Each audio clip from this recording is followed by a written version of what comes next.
આ પ્રશ્નમાં હેબર પદ્ધતિ વડે એમોનિયાનું ઉત્પાદન કરવાની વાત છે અને હાઇડ્રોજન અણુઓના મોલની સંખ્યા શોધવાની છે. તો પહેલા હેબર પદ્ધતિનું સમીકરણ લઈ લઈએ. ડાયનાઇટ્રોજન અને ડાયહાઇડ્રોજનની પ્રક્રિયા થાય, જેના કારણે આપણને શું મળે છે? એમોનિયા. હવે સમીકરણને બેલેન્સ કરીએ. અહીંયા નાઇટ્રોજનના 2 પરમાણુ છે એટલે આને 2 વડે ગુણો. હાઇડ્રોજનના અહીંયા 6 પરમાણુ થાય એટલે આને 3 વડે ગુણો. હવે એમોનિયાના અહીંયા લખવામાં આવ્યું છે એ પ્રમાણે આપણે 20 મોલ મેળવવાના છે. કોના? એમોનિયાના. 20 મોલ મેળવવા માટે આપણે શું કરવાનું? આ 2 છે એના ગુણ્યા તમે 10 કરો એટલે ઓટોમેટિક આ 20 મોલ બને. એમોનિયા આવી રીતે 20 મોલ બને. જો આને 10 વડે ગુણો તો ખાલી આને એકને તમે ન ગુણી શકો. આની સાથે ગુણાકાર કરો એટલે આની સાથે પણ થાય ને આની સાથે પણ થાય. એટલે આના ગુણ્યા તમે 10 કરો એટલે અહીંયા આવશે 30 મોલ. હવે આપણને એને સવાલની અંદર હાઇડ્રોજન અણુઓના મોલ પૂછ્યા છે અને હાઇડ્રોજનનો આપણો મોલ વાળો જવાબ છે 30 મોલ. એટલે અહીંયા આપણો જવાબ આવશે 30. પણ માની લો કે નાઇટ્રોજન પૂછ્યું હોત તો તમારે શું કરવાનું થાત? તો આના ગુણ્યા પણ તમારે 10 કરવાના થાત. પણ અહીંયા કશું જ નથી એટલે એક સમજવાનું. તો અહીંયા આપણો જવાબ આવે 10 મોલ. ધારો કે નાઇટ્રોજન પૂછ્યા હોત તો 10 મોલ એવો જવાબ થાત. મિત્રો આ સવાલનો જવાબ સીધો જ હાથમાં આવી જાય એમ છે. છતાં બી પેલી 5 શ્રેણીઓ તમારે યાદ રાખવાની છે. કઈ રીતે? લાય, બાપા, 2 પેકેટ, ફૂડ. યાદ છે ને તમને? મતલબ ફૂલ ફોર્મ લાયમેન, બામર, પાશ્ચન, બ્રેકેટ અને ફૂંડ. તો આ 5 શ્રેણીઓ થઈ. હવે લાયમેન શ્રેણીનો વિસ્તાર કયો? પાર જાંબલી. પાર જાંબલી. બામરનો જવાબ છે દ્રશ્યમાન. અને લાસ્ટ 3 શ્રેણીનો વિસ્તાર પાર રક્ત. આપણને કયું પૂછ્યું છે? જોજો, દ્રશ્યમાન પૂછેલું છે. અહીંયા જુઓ તમે, આ દ્રશ્યમાન. તો દ્રશ્યમાન સામે કયું આવે છે? બામર. માટે જવાબ આવશે આ તમારે કચકચાવીને તૈયાર કરી નાખવાનું એટલે જવાબ આવી જાય. આ પ્રશ્નમાં જે કક્ષકો આપવામાં આવેલી છે એને શક્તિના ઉતરતા ક્રમમાં ગોઠવવાની છે. n+l મુખ્ય ક્વોન્ટમાંક અને કોણીય વેગમાન ક્વોન્ટમાંકના સરવાળાથી આપણને શક્તિનું મૂલ્ય મળે છે. પહેલી કક્ષક આપેલી છે 4d. તો આ 4 દેખાય ને મુખ્ય ક્વોન્ટમાંક કહેવાય, જેને આપણે n કહીએ છીએ. એટલે આ 4 લખો પહેલા. પછી આ કક્ષક d છે. d કક્ષક માટે કોણીય વેગમાન ક્વોન્ટમાંકનું મૂલ્ય કેટલું હોય છે? 2 હોય છે. તો 4 અને 2 કેટલા થાય? 6. એટલે અહીંયા શક્તિનું મૂલ્ય આપણને 6 મળ્યું. ત્યાર પછીની કક્ષક છે 5p. અહીંયા 5p આપેલું છે. 5 આગળ લખો. આ મુખ્ય ક્વોન્ટમાંક. આ જે આંકડો આવે છે n થશે. p કક્ષક માટે l નું મૂલ્ય થાય 1. ટોટલ થયા 6. 5f. ફરી પાછો 5 નો આંકડો છે. 5 આગળ લખો. f કક્ષક માટે l નું મૂલ્ય થાય 3. અહીંયા ટોટલ થશે 8. 6p. તો આ 6p. પહેલા 6 લખો. p કક્ષક હોય તો l નું મૂલ્ય 1 થાય એટલે અહીંયા 7 થયું. હવે તમે જોઈ શકો છો કે આ જે છે એની વેલ્યુ સૌથી વધારે છે 8 છે. એટલે આની શક્તિ સૌથી વધારે થાય. 5f ટોપ ઉપર આવવું જોઈએ. તો 5f અહીંયા ટોપ ઉપર છે, અહીંયા ટોપ ઉપર છે, આમાં નથી, આમાં નથી. એટલે આ બંને જતા રહ્યા. ઓકે. ત્યાર પછી 8 થી નીચું મૂલ્ય કયું છે? જવાબ છે આ 7. તો કઈ કક્ષક થઈ? 6p. એટલે પછીના ક્રમે તમે 6p ને લ્યો તો આમાં પણ છે, આમાં પણ છે. હવે તમે જોઈ શકો છો કે અહીંયા પણ 6 નું મૂલ્ય, અહીંયા 6 નું મૂલ્ય. તો આ બે માંથી વધારે શક્તિશાળી કોણ?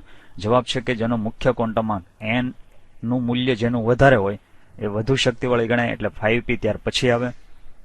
તો 5p અહીંયા આપેલું છે માટે જવાબ b થશે. આ ન આવે. ઓકે. તો આ પ્રશ્નની અંદર પ્રથમ આયનીકરણ એન્થાલ્પીનો સાચો ચડતો ક્રમ આપણે શોધવાનો છે.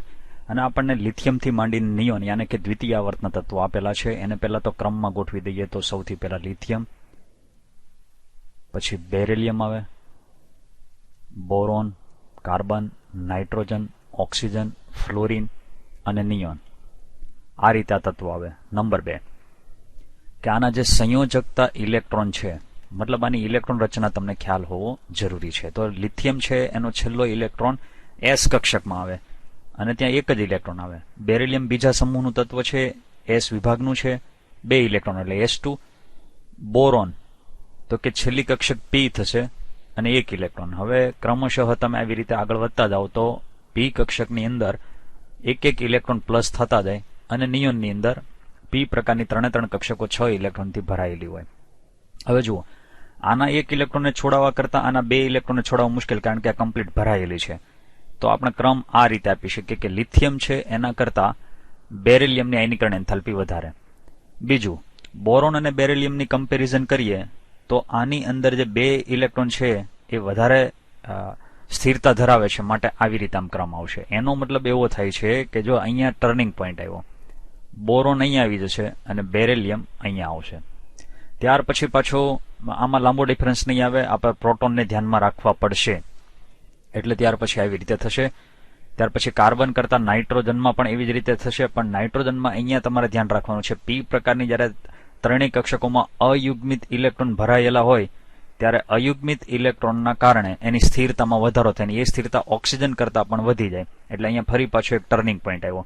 ટર્નિંગ પોઈન્ટમાં તમારે એ યાદ રાખવાનું છે કે ઓક્સિજન અહીંયા આવશે અને નાઇટ્રોજન ઓક્સિજનના સ્થાને, અને પછી પાછું ફ્લોરિન અને નિયોન સુધી તો એઝ ઇટ ઇઝ ચાલવાનું છે.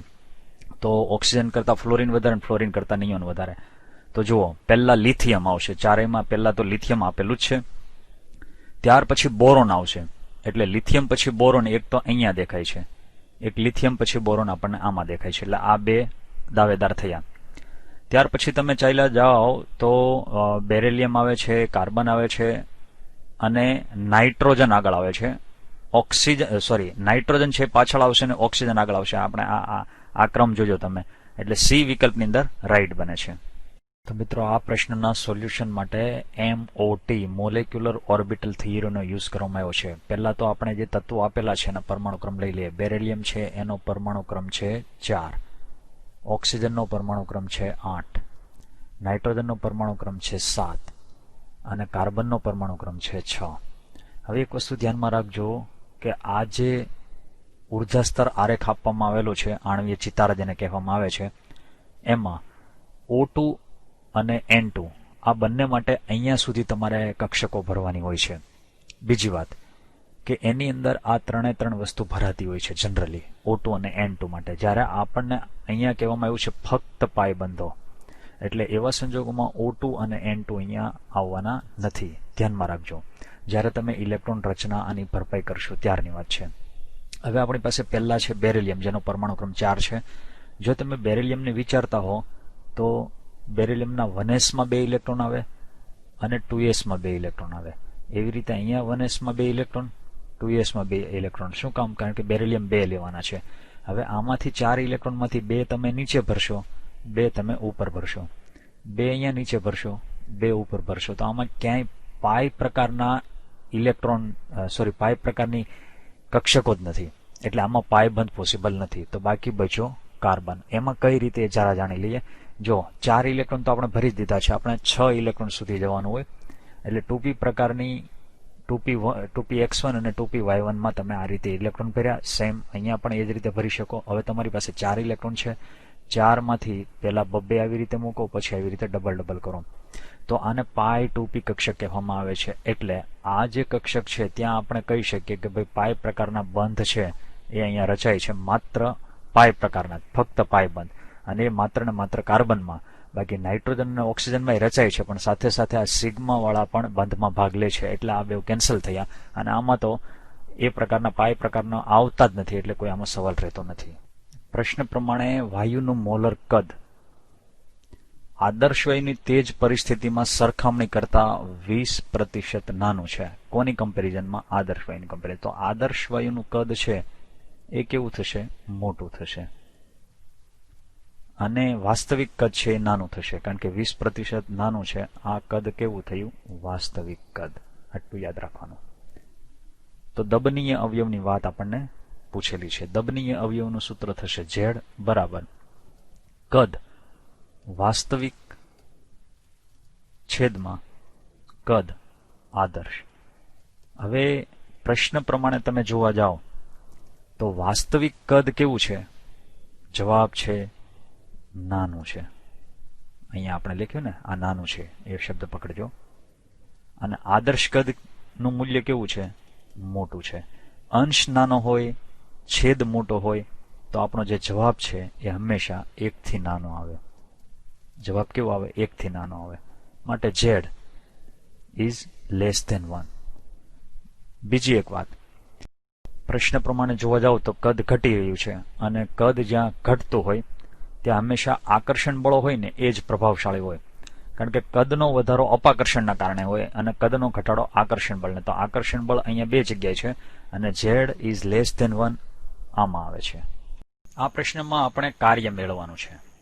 હવે પહેલા તો કાર્યનું સૂત્ર વિચારો, તો કે W is equal to P into delta V, right. P છે દબાણ છે, ડેલ્ટા V છે કદનો ફેરફાર છે. તો બંને વસ્તુ આપણને અહીંયા આપવામાં આવેલી છે. એક દબાણ આપેલું છે અને કદનો ફેરફાર. કદ વિસ્તરે છે એવું લખેલું છે, એટલે અહીંયા નિશાની માઇનસની આવશે. હવે આપણે શું કરીએ, તો કે માઇનસ. હવે દબાણ કેટલું છે, 2 બાર, એટલે 2 પેલા અહીંયા લખી નાખો, બાર છે ને એને બહાર રાખો. અને ડેલ્ટા વી એટલે કદનો ફેરફાર. કદનો ફેરફાર કેટલો, આ બેનો ડિફરન્સ, અથવા તો અહીંયા સીધું લખો 0.25 માઇનસ 0.10. અને કદનો એકમ છે લીટર, એટલે અહીંયા લીટર કરી નાખો. તો પહેલા તો આનો ગુણાકાર કરી નાખો, તો આનો ગુણાકાર આવે છે 0.30, બરાબર. અને હવે આના ઉપર ફોકસ કરો. આને આપણે બાલી કહીએ. બાલી છે એની બેનપણી જૂલી છે, પણ કેટલી જૂલી, 100 જૂલી. આ આપણે યાદ રાખવાનું છે, 100 જૂલ. 1 બાર લીટર બરાબર 100 જૂલ થાય છે, રાઈટ. અને હવે આનો ગુણાકાર કરી નાખો, તો -30 જૂલ, એટલે ફાઇનલી જવાબ થશે બી. સવાલમાં પૂછે છે કે ક્યાં એન્ટ્રોપીમાં થતો ફેરફાર ઋણ છે. એનો મતલબ થાય છે કે એન્ટ્રોપી કઈ જગ્યાએ ઘટે છે. ઘટતી એન્ટ્રોપી આપણે મેળવવાની છે, અથવા તો અવ્યવસ્થા જ્યાં ઘટી રહી છે. હવે જો હાઇડ્રોજનના અહીંયા પરમાણુઓ છે 2 મોલ, આ 2 મોલ છે. જ્યારે એમાંથી તમે અણુ બનાવો છો 1 મોલ, એનો મતલબ એવો થાય છે કે કણોની સંખ્યા ઘટે છે. હવે કણોની સંખ્યા ઘટે એટલે એન્ટ્રોપી ફેરફાર ઓટોમેટિક ઘટે છે, કારણ કે જેમ કણો વધશે એમ અવ્યવસ્થા વધશે. તો અહીંયા કણોની સંખ્યા ઘટી ગઈ. બીજું કે જ્યારે આ 2 હાઇડ્રોજન પરમાણુ છે ને આ અણુ છે, એનો મતલબ થાય છે કે પરમાણુમાંથી જ્યારે અણુ બને છે ત્યારે બંધનું નિર્માણ થાય છે. અને બંધનું નિર્માણ થાય તો એવા સંજોગોમાં પણ કોઈ પણ સમીકરણ જેમાં બંધનું નિર્માણ થતું હોય એમાં તમારે એન્ટ્રોપીનો ફેરફાર ઋણ છે, ઘટે છે એવું વિચારવું. હવે જરા આને વિચારીએ. પાણીનું બાષ્પીભવન થાય એટલે પાણી બાષ્પ બની જાય, વરાળ બની જાય. વરાળ છે એ વધુ જગ્યા રોકે, રાઈટ. જો કણો વધારે જગ્યા રોકતા હોય તો એન્ટ્રોપી ફેરફાર છે એ વધી રહ્યો છે, એટલે આ ન આવે. અહીંયા અચળ તાપમાન પર એક વાયુનું વિસ્તરણ થાય છે. વિસ્તરણ થાય એટલે સ્વાભાવિક છે કે જગ્યા વધુ રોકશે, માટે આમાં પણ એન્ટ્રોપી વધશે, એટલે આ પણ ન આવે. ઘનનું વાયુમાં ઉર્ધ્વપાતન. હવે વાયુ બને, પેલા ઘન હતો, એમાંથી જ્યારે વાયુ બન્યો તો સ્વાભાવિક છે કે ઘન કરતા વાયુ છે એ વધુ જગ્યા રોકે. વધુ જગ્યા રોકે એટલે એન્ટ્રોપીનો ફેરફાર પોઝિટિવ થાય, માટે આ પણ ન આવે. આમાં આપણે ગિબ્સ ઉર્જાનું મૂલ્ય મેળવવાનું છે. પેલા સમીકરણ જુઓ તમે, તો અહીંયા ચાર્જ ટોટલ કેટલો થાય છે, +6. આ +3 ગુણ્યા 2 કરો એટલે +6. અને અહીંયા ચાર્જ થાય છે +4. તો બંને વચ્ચેનો ડિફરન્સ આવ્યો છે +2. આ વાત થઈ ડિફરન્સની. હવે આયોડિન થી આયોડિન સુધી આવો, તો આના ઉપર ચાર્જ છે -2, આનો ચાર્જ ગણાય 0, તો બંને વચ્ચેનો ડિફરન્સ થયો -2. ટૂંકમાં આ જે વેલ્યુ છે એ n ની છે, એટલે n બરાબર આપણે કેટલા લેવાના છે, 2 લેવાના છે. આ સમીકરણ ઉપરથી n બરાબર 2 લેવાના છે. બસ આ ટર્નિંગ પોઈન્ટ છે. હવે આપણે ડેલ્ટા જી નોટનું સૂત્ર આપણી પાસે છે -NF E0 સેલ, રાઈટ. આમાંથી આપણી પાસે n છે એ સમીકરણ દ્વારા મળ્યો આપણને, તો -2 લખી નાખો. F ફેરાડે અચળાંક 96500 કુલમ્બ લેવાનું છે. તો જો અહીંયા હું બાજુમાં કુલમ્બનો કુ લખું છું આનો, અને E0 સેલની વેલ્યુ અહીંયા 0.24 વોલ્ટ આપેલી છે, તો ખાલી 0.24 રાખો અને વોલ્ટ આની સાથે ગોઠવો. હવે આ જે કુ લખેલું છે એનો મતલબ થાય છે જૂલ, એટલે આપણને વેલ્યુ મળશે જૂલમાં. અને આ ગુણાકાર કરતા ફાઇનલી આપણને મળશે -46.32 જૂલ છે, અને આપણે કિલોમાં ફેરવી નાખ્યું એટલે કિલો જૂલ, અને થશે પર મોલ. માટે ફાઇનલ બી આન્સર થશે. બ્રોન્સ્ટેડ એસિડો, એના માટે આપણે સંયુગ્મી બેઝ શોધવાના છે. સંયુગ્મી બેઝ ત્યારે તમે શોધી શકો જ્યારે આને તમે એસિડ તરીકે ધ્યાનમાં લેતા હો, જેમ કે H2O. હવે એને એસિડ તરીકે તમારે લેવો હોય તો એને H+ રિલીઝ કરવો પડે, બરાબર, બ્રોન્સ્ટેડ ના નિયમ પ્રમાણે. એટલે આ H+ આપી દીધા પછી આમાંથી બાકી શું બચે, તો કે OH-. આ જે OH- જે બચ્યું છે એને તમે શું કહી શકો છો, યાદ રાખજો સંયુગ્મી બેઝ આ H2O નો. એવી રીતે હવે માની લો કે આપણે HF લીધો છે, HF, એમાંથી તમે H+ રિલીઝ કરાવી દો તો બાકી બચ્યું F-, અને F- છે એને તમે કહી શકો છો સંયુગ્મી બેઝ. તો આપણા ઓલ ઓવર OH- ને F- અનુક્રમે જવાબ થશે. નીચેનામાંથી કયું બેઝિક બફર બનશે આવો ક્વેશ્ચન પૂછેલો છે.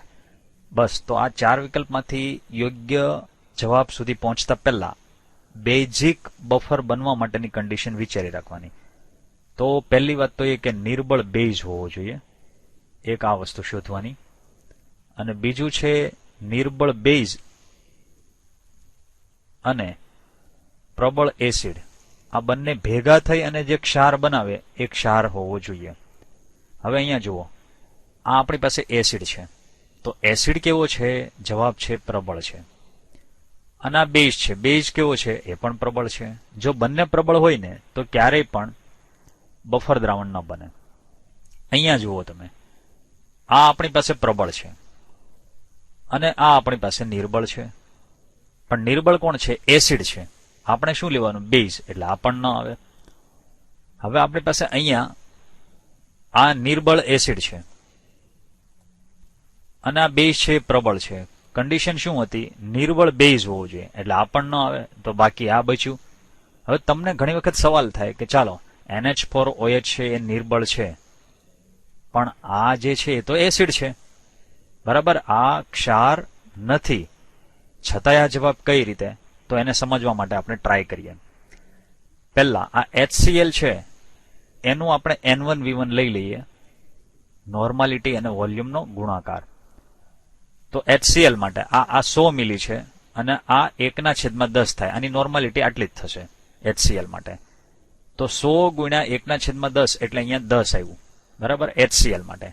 અને NH4OH માટે 200 ગુણ્યા 1/10 એટલે 20 આવે, બરાબર? હવે આ બંનેની પ્રક્રિયા થાય, HCl અને NH4OH ની પ્રક્રિયા થાય તો આપણને મળે શું?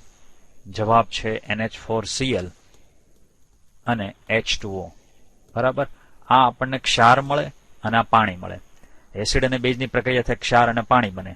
અને એને માટે તમારે આટલી વસ્તુ યાદ રાખી લેવાનું, OH- અહીંથી અને H+ અહીંથી આ બંને ભેગા થઈને પાણી બનાવે, અને NH4+ અને Cl- બંને ભેગા થઈને NH4Cl બનાવે. હવે આ ક્ષાર કેટલો બનશે? જવાબ છે આ પ્રબળ એસિડ પૂરેપૂરો વપરાઈ જશે 10 ml, સોરી 10 N1V1, એટલે આ સમજી લો કે 10 મિલી બન્યો એવું થોડીક વાર માટે વિચાર રાખો, બરાબર? આટલો બનશે. જ્યારે બચ્યો કોણ? તો આ 20 હતો એમાંથી 10 વપરાશે. કેમ? કેમ કે આની N1V1 10 હતી, એ આની N1V1 માંથી એટલી કપાશે, તો બચી કેટલી? જવાબ છે 10. આટલું બચ્યું, બરાબર? તો નિર્બળ બેઝ આપણી પાસે 10 આ બચેલ છે અને ક્ષાર આપણી પાસે 10 બનેલ છે. તો આ પ્રક્રિયાના અંતે તમારા હાથમાં એક તો NH4OH નિર્બળ બેઝ બચશે અને એક NH4Cl નિર્બળ બેઝનો પ્રબળ એસિડ સાથેનો ક્ષાર બનશે. એટલે આપણો જવાબ આવશે કેલ્શિયમ હાઇડ્રોક્સાઇડ બેઝ છે જેની pH 9 આપેલી છે અને આપણે એનો દ્રાવ્યતા ગુણાકાર Ksp સોલ્યુબિલિટી પ્રોડક્ટ કોન્સ્ટન્ટ મેળવવાનો છે. pH કેટલી આપેલી છે? 9. હવે આપણી પાસે શું છે? બેઝ. તો આવા સંજોગોમાં POH કેટલી થાય? 14 માંથી તમે 9 બાદ કરો, pH 9 હોય તો POH 5 થાય. આના ઉપરથી તમને હાઇડ્રોક્સિલ આયનની સાંદ્રતા મળી જાય. આ જેટલી પણ POH આપેલી હોય એટલી 10 - ઘાત લખી નાખવાની, એટલે OH- ની સાંદ્રતા 10 - 5 ઘાત આટલા મોલર થાય. હવે કેલ્શિયમ હાઇડ્રોક્સાઇડ છે અલ્પ દ્રાવ્ય છે, તો એને આપણે તોડી નાખીએ. સમીકરણ કંઈક આ પ્રમાણે બનશે. કેલ્શિયમ આયન છૂટો પડશે અને 2 મોલ હાઇડ્રોક્સિલ આયન. ક્લિયર છે આટલું? હવે તમારે શું કરવાનું? આ જેટલો પણ સોલ્યુબલ થયો છે એની કરતા બમણો થાય, કારણ કે આ 2 મોલ છે એટલે 2s થશે. નંબર 2, OH- ની સાંદ્રતા આપણા હાથમાં આવેલી છે એટલે આપણે અહીંયા 10 - 5 ઘાત લખી શકીએ. તો એના ઉપરથી આપણે એવું પણ લખી શકીએ, માટે સોલ્યુબિલિટી છે એ 10 - 5 ઘાતના છેદમાં 2 આટલા મોલર થાય. આ આપણી સોલ્યુબિલિટી થઈ, બરાબર? આને થોડીક વાર માટે આપણે બોર્ડર આપી દઈએ. ચાલો હવે આપણે Ksp લેવાનો છે. તો Ksp બરાબર શું લખવાનું? તો કે અહીંયા કેલ્શિયમ આયન. હવે કેલ્શિયમ આયન માટે આપણે ખાલી S લખીએ અને પછી OH માઇનસ, જેના માટે આપણે લખવાનું છે 2S અને આખાનો સ્ક્વેર. 2 નો વર્ગ એટલે 4, S ઇન્ટુ S વર્ગ એટલે S ક્યુબ. S ની વેલ્યુ તમારે આની અંદર ચડાવવાની છે, જે સોલ્યુબિલિટી છે, દ્રાવ્યતા છે. 10 ની -5 ઘાત છેદમાં 2, પણ તમારે આ 3 ઘાત કરવાનું ચૂકવાનું નથી, બરાબર? તો 3 ઘાત કર્યા પછી 2 ની 3 ઘાત એટલે 8 થાય, એટલે 4/8 એટલે 0.5. તો 0.5 ગુણ્યા જ્યારે આનો ગુણાકાર કરો એટલે આ બેવનો ગુણાકાર કરવાનો, તો -15 થશે. એટલે ફાઇનલી આપણા હાથમાં જવાબ આવ્યો છે બી. હવે આમાં આપણે વિષમીકરણ પ્રક્રિયા શોધવાની છે. વિષમીકરણમાં એક પ્રક્રિયામાં ઓક્સિડેશન હોય અને બીજી પ્રક્રિયામાં રિડક્શન હોય. આવી બે પ્રક્રિયાઓ જોવા મળે એટલે સમજવાનું વિષમીકરણ થાય છે. હવે જુઓ, આ પહેલી પ્રક્રિયા. આમાં કોપરનો ઓક્સિડેશન આંક અહીંયા +1 થાય, રાઈટ? અને આ કોપરનો થાય +2, જ્યારે આ કોપરનો થાય 0. હવે આ કોપરથી આ કોપર સુધી આવો એટલે ઓક્સિડેશન આંકમાં વધારો, એટલે અહીંયા આપણે લખી શકીએ કે ભાઈ આનું ઓક્સિડેશન થાય છે. પછી આ કોપર Cu+ થી આ Cu0 સુધી આવો એટલે તમે જોઈ શકો છો કે ઓક્સિડેશન આંક ઘટે છે, +1 માંથી 0 થાય, એટલે આને આપણે કહીએ રિડક્શન. તો ઓક્સિડેશન અને રિડક્શન બંને થાય તો આને વિષમીકરણ પ્રક્રિયા કહેવાય. એટલે આ જવાબ એક તો આવે છે. આપણને અહીંયા મિક્સમાં આપ્યા છે. હવે આગળ વધો બી. બીમાં અહીંયા મેંગેનીઝનો ઓક્સિડેશન આંક થાય +6, પછી આ મેંગેનીઝનો ઓક્સિડેશન આંક થાય +7 અને આનો ઓક્સિડેશન આંક થાય છે +4. તો એને કારણે શું થશે? આ મેંગેનીઝથી આ મેંગેનીઝ પાસે આવો, ઓક્સિડેશન આંકમાં વધારો થાય, એટલે આને આપણે કહી શકીએ કે ભાઈ અહીંયા ઓક્સિડેશન થાય છે. પછી અહીંયા તમે આવો છો અહીંથી અહીંયા, તો +6 માંથી +4 એટલે ઘટે છે તો રિડક્શન થાય છે. એનો મતલબ આ પણ આપણો જવાબ થાય. હવે આ મેંગેનીઝનો અહીંયા ઓક્સિડેશન આંક છે +7. તમને ઘણી વખત સવાલ થાય કે મેંગેનીઝ જ લેવાનો, પોટેશિયમ કેમ નહીં? પોટેશિયમનો ઓક્સિડેશન આંક ફિક્સ જ હોય, +1 જ હોય, એટલે એને લેવાનો ન હોય, બરાબર? અને ઓક્સિજનનો ઘણી વખત વિચારવો પડતો હોય, પણ ક્યારે પેરોક્સાઇડ હોય ત્યારે આમાં ક્યાંય પેરોક્સાઇડ નથી, તો મેંગેનીઝનો +7 લીધો. બીજું, મેંગેનીઝનો +7 થી ક્યારેય ઉપર જાય જ નહીં, એટલે વધવાના કોઈ ચાન્સીસ નથી, એટલે અહીંયા ઓક્સિડેશનની પ્રક્રિયા ક્યાંય જોવા ક્યારેય મળવા નથી, એટલે આ ન આવે. પછી અહીંયા પણ મેંગેનીઝનો +7 છે, તો આ સિચ્યુએશનમાં સેમ વસ્તુ અહીંયા પણ થશે, એટલે આ પણ ન આવે, એટલે એ અને બી બંને થતા જવાબ થાય બી. આ સવાલમાં પાણીની અસ્થાયી કઠિનતા દૂર કરવાની વાત છે, એટલે ડેફિનેટલી એમાં એક તો આવે છે ક્લાર્કની પદ્ધતિ, અથવા તો બીજું છે કે પાણીને તમે ગરમ કરો છો તો ગરમ કરીને પણ એની કઠિનતા દૂર કરી શકાય. પણ આપણે જાણવું છે કે ક્લાર્ક પદ્ધતિની અંદર કઈ રીતે અસ્થાયી કઠિનતા દૂર થાય છે. હવે ખાસ કરીને પાણીની અંદર કેલ્શિયમ બાયકાર્બોનેટ અથવા કેલ્શિયમ હાઇડ્રોજન કાર્બોનેટ છે એનો ક્ષાર હોય છે, તો એ જ પાણીની અંદર કેલ્શિયમ હાઇડ્રોક્સાઇડ ઉમેરવામાં આવે છે. બસ આ જે છે એ ક્લાર્કની પદ્ધતિ થઈ. કેલ્શિયમ હાઇડ્રોક્સાઇડ ઉમેર્યા બાદ કેલ્શિયમનો કાર્બોનેટ બને છે. એ કેલ્શિયમનો કાર્બોનેટ પાણીમાં તળિયે જમા થાય છે અને H2O અલગ પડી જાય છે. મતલબ ગાળણ ક્રિયા કરી અને પછી તમે આને અલગ કરી શકો છો. કઈ ક્રિયાથી? જવાબ છે ગાળણ ક્રિયાથી. ગાળણ ક્રિયાથી અલગ કરવામાં આવે છે અને છેવટે આપણા હાથમાં નોર્મલ H2O આવી જાય છે. નીચેનામાંથી આપણને ઉભયગુણી હાઇડ્રોક્સાઇડ પૂછેલો છે. એક વસ્તુ ધ્યાનમાં રાખજો કે ઉભયગુણી હાઇડ્રોક્સાઇડ તમે એને જ કહી શકો જેનામાં એક તો એસિડના પણ ગુણધર્મો હોય અને બીજું બેઝના પણ ગુણધર્મો હોય. તો અગાઉ આપણે શીખી ગયા છીએ પ્રમાણે કે ધાતુના હાઇડ્રોક્સાઇડ હંમેશા બેઝિક ગુણધર્મના હોય છે. ધાતુના હાઇડ્રોક્સાઇડ હંમેશા કેવા હોય છે? બેઝિક નેચરના હોય, અથવા તો એ બેઝ બનાવે. તો અહીંયા બધા ધાતુના હાઇડ્રોક્સાઇડ છે. પણ જો કોઈ ધાતુ બરાબર ટર્નિંગ પોઈન્ટ છે, આ કોઈ પણ ધાતુ છે એ માની લો કે કદમાં નાની હશે, તો એનામાં ઉભય ગુણધર્મ જોવા મળશે, યાને કે એસિડિક ગુણધર્મ અને બેઝિક ગુણધર્મ બંને જોવા મળશે ધાતુ કદમાં નાની હશે. તો આમાંથી વિચારો કોનું કદ નાનું છે? ડેફિનેટલી બેરેલિયમનું, એટલે જવાબ આવશે બેરેલિયમ હાઇડ્રોક્સાઇડ. ફોસ્ફેટ સ્થાનાંતર જ્યારે ઉત્સેચકો એટીપી એડિનોસાઇન ટ્રાઇફોસ્ફેટનો ઉપયોગ કરે છે ત્યારે આલ્કલાઇન અર્ધધાતુ સહ અચળાંક, અહીંયા સહકારક શબ્દ સમજવો, તરીકે જરૂરી બને છે, તો એમ શું છે? એટલે કે આપણને આ આલ્કલાઇન અર્થ ધાતુ પૂછેલી છે. જવાબ છે મેગ્નેશિયમ. કારણ કે તમામ પ્રકારના ઉત્સેચકો એટીપીનો ઉપયોગ કરે ત્યારે મેગ્નેશિયમ ધાતુનો ઉપયોગ કરે છે. આપણે આ પ્રશ્નમાં ઉષ્મીય સ્થિરતા મેળવવાની છે અને આપણને H2E પ્રકારનું સ્ટ્રક્ચર આપવામાં આવ્યું છે, જ્યાં E બરાબર ઓક્સિજન, સલ્ફર, સેલેનિયમ, ટેલ્યુરિયમ અને પોલોનિયમ, યાને કે ગ્રુપ નંબર 16 છે. હવે એને તમે આ રીતે ગોઠવી શકો. પહેલા ઓક્સિજન આવે, પછી એનાથી મોટો સલ્ફર, એનાથી મોટો સેલેનિયમ, એનાથી મોટો ટેલ્યુરિયમ અને પોલોનિયમ.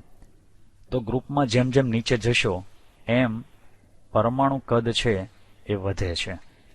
એટલે સૌથી મોટી સાઇઝ પોલોનિયમની થઈ.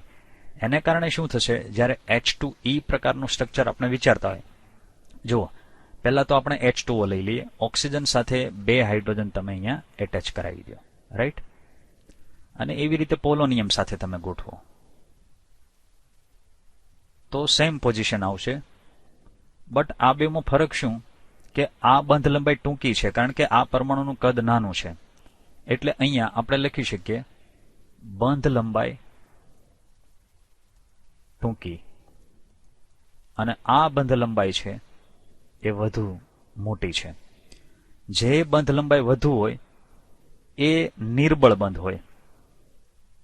નિર્બળ હોય તો ઇઝીલી તૂટી જાય. એટલે ઉષ્મીય સ્થિરતા આની ઓછી કહેવાય. ઉષ્મા સામે આ ટકી ન શકે, આ વિખેરાઈ જાય. જ્યારે આ ટકી શકે. અને બીજા નંબરે આમાં હાઇડ્રોજન બંધ પણ હોય. તો સૌથી નિર્બળ છેલ્લો હાઇડ્રાઇડ બનશે પોલોનિયમનો, એનાથી પછી ટેલ્યુરિયમ, પછી આ સૌથી મજબૂત કોણ બનશે? તો ઓક્સિજનનો હાઇડ્રાઇડ. એટલે એ રીતે તમે ક્રમમાં જોવા જાઓ તો ડી વિકલ્પ થાય. જુઓ, એમાં ઓક્સિજનનો હાઇડ્રાઇડ સૌથી સ્ટ્રોંગ બતાવ્યો છે અને પોલોનિયમનો સૌથી નબળો બતાવ્યો છે, રાઈટ? અને વચ્ચે બરાબર જ આપેલું છે ઓક્સિજન, સલ્ફર, સેલેનિયમ, ટેલ્યુરિયમ ને પોલોનિયમ. આ પ્રમાણે ગોઠવી શકાય. હવે આની અંદર આપણે ખોટું શું છે એ મેળવવાનું છે, રાઈટ? એમાં આપણી પાસે પહેલા SN યાને કે ટીન, પછી PB યાને કે લેડ, પછી સિલિકોન, જર્મેનિયમ, આ તત્વો આપેલા છે. આ બાજુ હેલોજન છે. ટૂંકમાં આ જે તત્વો છે એની વેરાયટી આપણે સમજવી જરૂરી છે.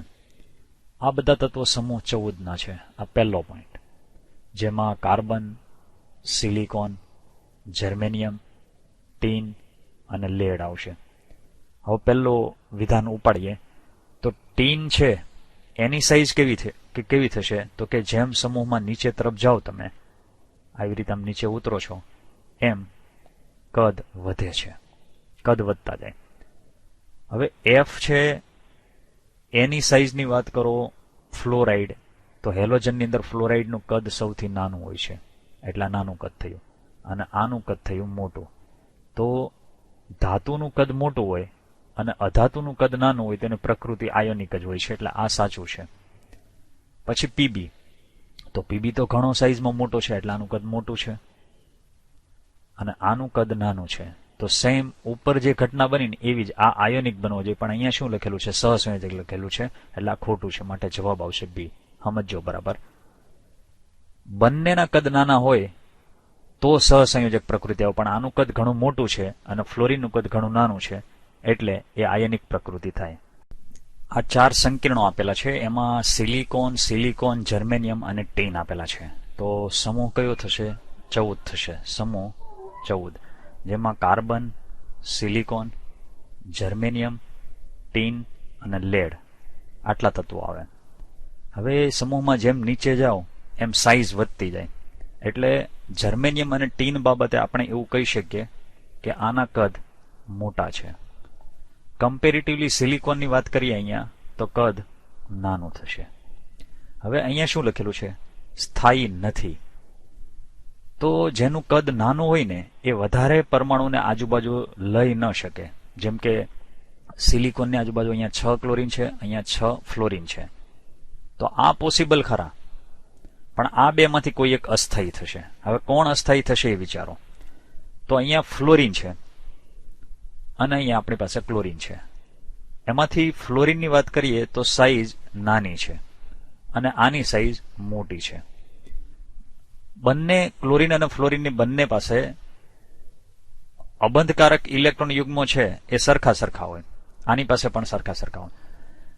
તો થશે શું કે સિલિકોન છે એની આજુબાજુ ક્યારેય પણ મોટા પરમાણુ રહી ન શકે, એટલે આ અસ્થાયી થશે. માટે આપણો ફાઇનલ જવાબ થશે એ. ફરી વખત શું કામ? તો કે એક તો સિલિકોન છે એનું પોતાનું કદ નાનું છે અને એની આજુબાજુ જે મોટી સાઈઝ વાળા પરમાણુ છે એ ક્યારેય આજુબાજુ ગોઠવાઈ ન શકે, અને એનું કારણ છે એની પાસે જે અબંધકારક ઇલેક્ટ્રોન યુગ્મ છે એ ઇલેક્ટ્રોન યુગ્મ વચ્ચે શું થશે? અપાકર્ષણ થશે, અને એના કારણે આ ફટાફટ તૂટી જશે, અસ્થાયી બનશે. Pent two ene four yne, sigma અને પાય બંધ શોધવાના છે. પેન્ટ એટલે કેટલા કાર્બન? 5. એટલે 1 2 3 4 અને 5. હવે આને નંબર આપી દે. આ માની લો કે આ સાઈડથી પહેલો નંબર, આ બીજો, આ ત્રીજો, આ ચોથો અને આ પાંચમો છે. બીજા નંબર ઉપર ઇન લાગેલું છે, એનો મતલબ થાય કે અહીંયા આપણે ડબલ બોન્ડ પાડવાના. 4 નંબર ઉપર આઈન એટલે અહીંયા ટ્રિપલ બોન્ડ કરવાના. બરાબર. હવે બાકીના બધા સિંગલ બોન્ડ બનાવવાના. તો આ કાર્બન છે એની આજુબાજુ તમારે યલો કલરના આ રીતના 4 બોન્ડ બનાવી નાખ્યા. અહીંયા 3 દેખાય છે આપણને, ચોથો બોન્ડ નીચે તરફ. 2 દેખાય છે, ત્રીજો અહીંયા, ચોથો નીચે. 4 પૂરા થયા છે અને અહીંયા આવી રીતે. હવે આ જે ડબલ બોન્ડ છે ને એની અંદર એક પાય હોય છે અને બીજો સિગ્મા હોય. આમાં 2 પાય હોય અને એક સિગ્મા હોય, એટલે ટોટલ પાયની સંખ્યા થઈ 3. માટે 3 પાય અહીંયા દેખાય છે. હવે સિગ્મા 10 થવા જોઈએ, તો કાઉન્ટ કરતા જઈએ આપણે. અહીંયા 1 2 3 4 5 6 7 8 9 અને 10. માટે જવાબ બી રાઈટ છે. આ પ્રશ્નમાં એક તો આપણી પાસે આલ્કિન છે એ, એની ઓઝોન અને ઝિંક H2O સાથે પ્રક્રિયા કરવામાં આવે એટલે ટૂંકમાં આપણે એમ કહી શકીએ કે ઓઝોનાલિસિસ થાય છે. ઓઝોનોલિસિસ એટલે 2 પ્રોડક્ટ મળે છે, પ્રોપેનોન અને ઇથેનોલ. તો આ 2 ઉપરથી તમે આલ્કિન મેળવી શકો છો. કઈ રીતે જરા જુઓ. પહેલા આપણી પાસે પ્રોપેનોન છે, તો CH3 C double bond O CH3. આવું સ્પેશિયલી લખવાનું કારણ આપણે આલ્કિન મેળવવો છે એટલા માટે. આ થયો આપણો પ્રોપેનોન. હવે ઇથેનોલની વાત કરીએ તો CH3, અહીંયા C, અહીંયા ડબલ બોન્ડ O અને અહીંયા H. આ CH3CHO એટલે ઇથેનોલ થાય. હવે આપણે શું કરવાનું છે? આ બંનેને અહીંથી ભેગા કરી દેવાના, આને હટાવી દેવાના છે. બરાબર. આને હટાવો એટલે આપણને મેઇન આપણો આલ્કિન મળે. આ રિવર્સ પ્રક્રિયા અત્યારે આપણે કરી રહ્યા છીએ સમજવા માટે. તો આપણને શું મળે છે? તો કે અહીંયા CH3, પછી આ C, ઉપરના ભાગમાં CH3, પછી ડબલ બોન્ડ. કેમ? આપણો મેઇન આલ્કિન હવે મળી રહ્યો છે આપણને.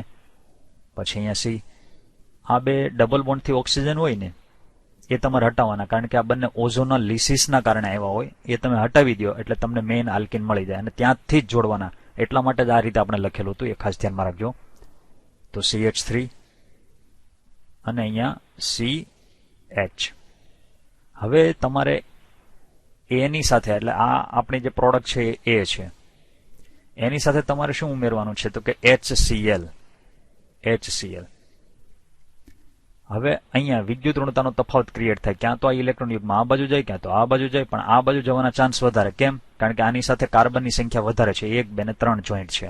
આની સાથે ફક્ત 2 છે, તો આ કાર્બોકેટાઇન વધારે સ્ટેબલ બને. તો આના ઉપર પ્લસ ચાર્જ આવે, આ અહીંયા જતું રહેશે એટલે અહીંયા માઇનસ ચાર્જ આવશે. હવે આના ઉપર પોઝિટિવ ચાર્જ હોય, આના ઉપર નેગેટિવ ચાર્જ હોય, તો આ નેગેટિવ ચાર્જ ક્યાં જશે? જવાબ છે C+ ઉપર. તો ફાઇનલી હવે આપણને જે પ્રોડક્ટ મળે છે કંઈક આ પ્રમાણેની મળશે. આ CH3 ત્યાંનું ત્યાં જ આવશે.